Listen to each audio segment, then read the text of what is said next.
Good morning, welcome back to my channel Riya blogs 15। তো বন্ধুরা, তোমরা কেমন আছো? আশা করি তোমরা খুব ভালো আছো, আর আমিও তোমাদের ভালোবাসায় ভীষণ ভালো আছি।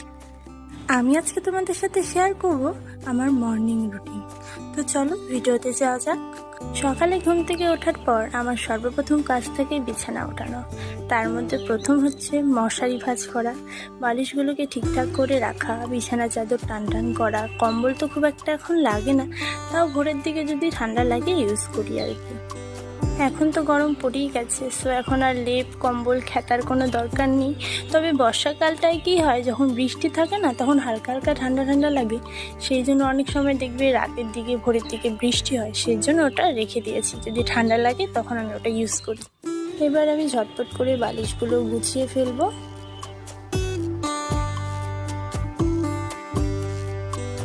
এরপর বিছানার চাদর টান